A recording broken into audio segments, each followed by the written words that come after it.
Welcome to This Week in Orthodoxy, the world's only online video newscast focused on events in the life of the Orthodox Church. I'm Emmy Louveris. In news from around the globe this week, our top story comes from Sudan.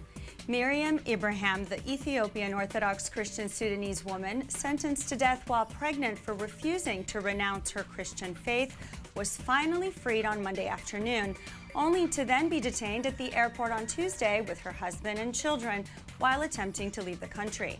The U.S. State Department has been informed by the Sudanese government that while the family was temporarily detained, they had not been arrested and assured their safety. Meanwhile, Al-Samani al-Hadi, a man claiming to be Ibrahim's brother, slammed the appellate court's decision and hinted at retribution. According to Ibrahim and her lawyer, this man is not her relation. However, the case began when her Muslim relatives filed a criminal complaint saying that family was shocked to find out she had married a Christian after she was missing for several years. Al-Hadi, unconvinced by the court's recent decision, said they were not informed that she was to be released and that the law failed to uphold their rights, which had now become an issue of honor. The Christians have tarnished our honor, and we will know how to avenge it, he continued. This is unfortunate but very real and a threat of concern because no matter what the courts have decided, the Muslim family members could choose to avenge their honor and with very little repercussions.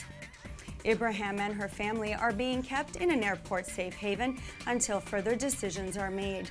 We will keep you updated as more information becomes available. In the meantime, if you're interested in Orthodoxy and Islam, be sure to log on to myocn.net and listen to Father Chris Metropolis speak with Facing Islam blogger Ralph Sidway, who will also give us some more insight on the Miriam Ibrahim dilemma. Ecumenical Patriarch Bartholomew leads pilgrimage to Cappadocia. Along with pilgrims from Greece, Istanbul, and several other countries, the Patriarch traveled to the ancient church of St. John the Forerunner in Cappadocia. Over the last 20 years, the Patriarch has been able to hold occasional liturgies in some of the most important ancient churches in Turkey, including the region of Cappadocia, once heavily populated by Orthodox Christians. A study says Greeks most religious people in the EU.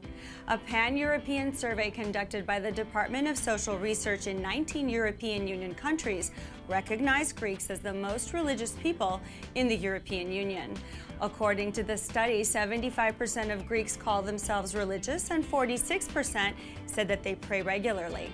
The corresponding figures for Catholic and especially Protestant countries show much lower percentages.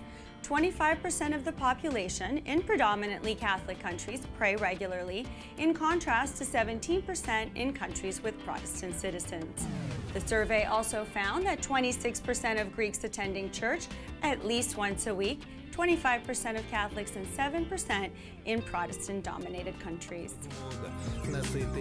And a Russian Orthodox priest uses hip-hop to spread faith. A small-town Russian Orthodox priest, Father Maxim Kurlenko, is something of a minor hip-hop star, at least among a growing number of Russians who prefer their hip-hop to blend beats with Orthodox themes and some harsh words of immorality and the West. Father Kurlenko's songs mix sermon-like exhortations and stories with his view of conservative politics. Here's a short clip from a song about a teenage boy who buys drugs but then gives them up after ducking into a Russian church to light a candle.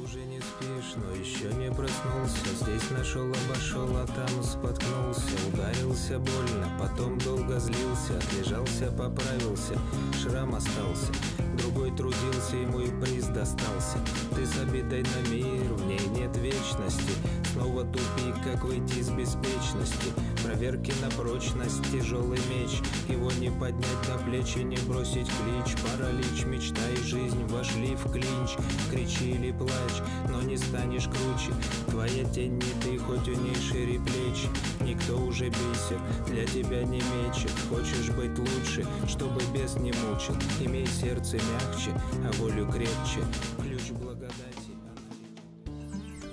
And prison ministry is on the rise in the U.S. With the help of the Orthodox Christian Prison Ministry, local groups around the country are getting more involved with reaching out to the incarcerated. Dr. Carla Thomas and the staff of the Abba Moses Free Medical Clinic in Anniston, Alabama, is one such group, providing free health services to inmates, those recently released from prison, and their families. For more information on how your group or community can get involved, visit the orthodoxprisonministry.org website. In news from OCN at Clergy Lady in Philadelphia. The 2014 Clergy Lady Congress of the Greek Orthodox Archdiocese of America begins Sunday, July 6th and runs through the 9th at the Marriott in downtown Philadelphia. Be sure to stop by the Orthodox Christian Network booth on the exhibition floor, where you can chat with some of our staff and see the many ways the hand of God is growing this media ministry, from our radio broadcasts, podcasts, blogs, videos, and social media. And don't forget to sign up for a chance to win one of 2 iPad minis that we'll be giving away. Also from OCN, a summer matching campaign will double your donation. The Orthodox Christian Network, which provides this and many other programs, is a nonprofit organization and depends on contributions from viewers like you. Help us share the light of Orthodoxy with the world by taking advantage of the $5,000 challenge grant provided by a charitable donor. Every dollar you give to OCN this summer will be doubled, and every gift makes a difference. So please consider donating today.